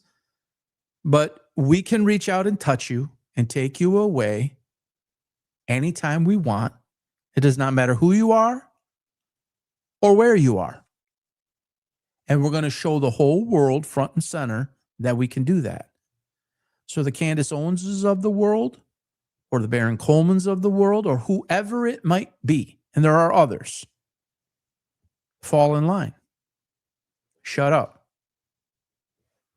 If you have not read the story or have not watched my video up on YouTube, Patrick Bet-David, no person in history have I studied more than Patrick Bet-David. I've read all his books. I've watched and learned on over 1,000 hours of his business content. I had my entire team and my former company on paid training that was going through there. You can see it in there. I had pictures on my wall as he was my #1 mentor, distance mentor, I call it. Didn't know him personally, but I have what I call mentors that are distance mentors, and then I have mentors that I know personally up close. I walked away because he changed. His entire show changed. Vincent Oshana on his show changed. Adam Sosnick has always been unbearable and totally obnoxious, but he's even gotten more aggressive. In fact, I think it was on today's show. I don't watch anymore, but I saw a clip pop up where they said Sosnick was going off on Candace and Pat, part of the clip was cut off. So I don't want to take it out of context because I didn't see the whole thing, like beyond the clip. So then sue her. Well, you can't really sue her because then you have to open up the vault. Sorry, Pat, no pun intended. You have to open up the vault into Erica's life and you have to give discovery. And that would open up, I think, a dungeon of the most deepest, darkest things you can possibly imagine that go far beyond anything that Candace Owens put on her series. That's what I believe. So where do we go from here? Every show I do, I try to talk about where do we go from here. To piggyback on my original message on August 7th, where I predicted 10 days before the trial, you would see something new. It would pop up. It's going to get faster, more furious, more chaotic, more deception, deception, distortion, confusion. It's like this malaise they're going to throw out in front of you to that psyop, and I gave that definition, to fool with your mind. They need all of us to be quiet. They need us all to take an L, grab our ball, and go home and never speak about this again. That's the intention. And they are intentional about it. That's why they have all of these people, small, medium, and large. The Lisa Knows of the world, the Brens of the world, the Megan Bashams of the world, the Ben Shapiros of the world, and even bigger than that. They have them all on a full court press to shut up everybody that wants to get to the truth. And so I would encourage everybody who's watching this that in any way comes close to believing what I believe, or if you're stuck in the middle and you're not sure, something very, very wrong happened. Something went very, very bad. That is what I believe an orchestrated, premeditated operation of the highest level. You cannot get any higher level than that to pull something off like that. The preparation, the lead up, the Fort Huachuca, the Rick Cutler's coming in, them on that base in Fort Huachuca. And if you know or have done any research on what that base is, it's for these types of things. Okay? the people who were there, the jets who were there. And that's another thing. I don't think that they anticipated that people, and I'm actually surprised that Google has left this up there, where you can go there and track planes and where they went. Because without that, people would be kind of stuck more in the middle. When you look at where these planes were, and you can identify who was on those planes, and you can identify spy planes going over Utah, not once, not twice, but 3 times, including when the guy went to the prison or to the jail, and over Barron and Candace's house. I mean, just start adding the dots, connecting the dots. This is not complex. Anna Escobar, Stu Peters, there's Baron Coleman. There's a lot of people who have done, Candace way back with the Egyptian planes, and everybody thought she was crazy. What are these planes? What? You don't hear that anymore now, do you? Because they show the track. Why are you flying a plane at 115 knots, 200 feet off the deck? What plane flies at that level? Helicopters don't even fly. That's landing level. I'm coming in for a landing on a runway level at 115 knots. Are you serious? What are you doing? What are you doing? Too much is wrong. So they want everybody to shut up. And this is a war of attrition. I'll leave you with this. This is a war of attrition. This is a battle, and it's who's going to tire out first. Both sides have blinked a little bit. I think both sides are tired. Both sides have been, beat up quite a bit. But it's who can be left standing at the bell. And whether there is a trial or there isn't, this probably doesn't stop like forever. JFK didn't stop forever. How many movies? Who killed JFK?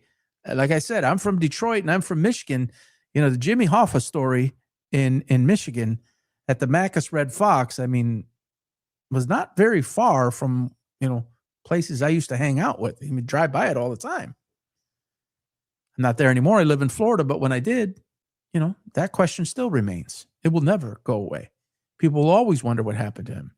Who truly killed JFK? We have to get it to, with the video that we have to get it to the point where we can basically, this can't be 5 years, Dr. Fauci. This can't be however many years, Epstein. This can't go on for 5, 7, 9 years. People will walk away. They will just say that no mas and move on. This cannot be a repeat. It has to end. There has to be evidence and proof. And I wonder still, if the heat gets ratcheted up a little bit more, who will turn? And I believe, I keep on saying I'm going to end this. I do this all the time. I'm infamous for this. I happen to believe they're setting up Brian Harpool for a fall. His story contradicts other stories. All of their stories contradict each other. It's not just him. But what he said on the Sean Ryan show, based on what TPUSA is saying, it doesn't match up. He's the contracting firm. Then you have Dan Flood was head of the direct security apparatus or element around Charlie Kirk, and they worked together. If you watch Brian Harpool on Sean Ryan's show, he's stumbling all over himself. If you've ever studied in any kind of way human behavior or tone, body language, eyes, watch when he coughs, all the tells are right there that he's about to lie. In my opinion, he's about to lie to you. They may set him up for the fall. And if he was a part of it, would he turn if they bury him?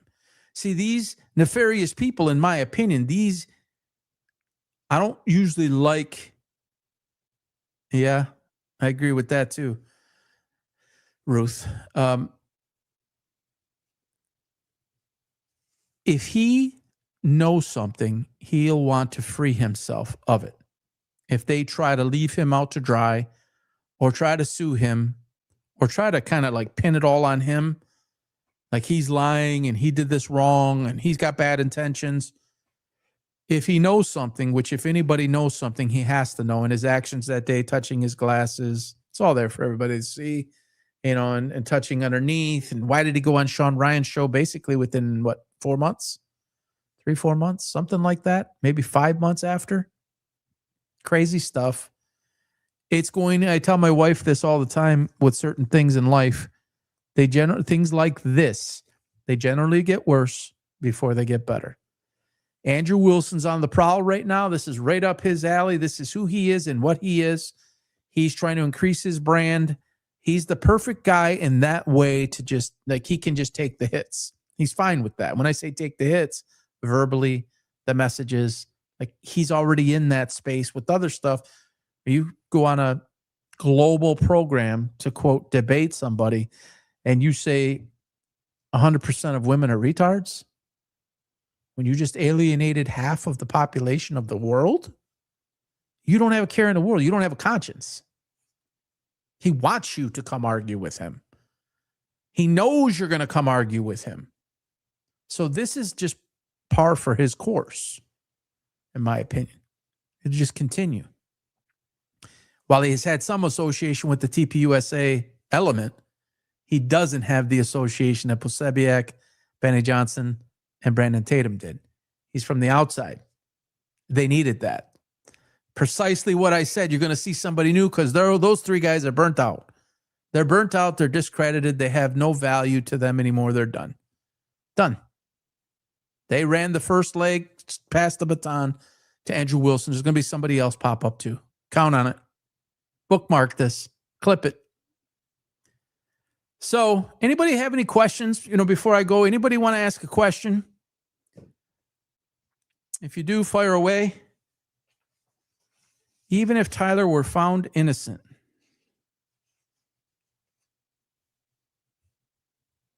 Yeah, Tyler and his parents may not say anything because he may have been involved at some level. If he may be choosing to keep silence so that he's not exposing what he really did do and could be charged. If he's involved in some level, but he didn't kill him, then he's not on trial for his life.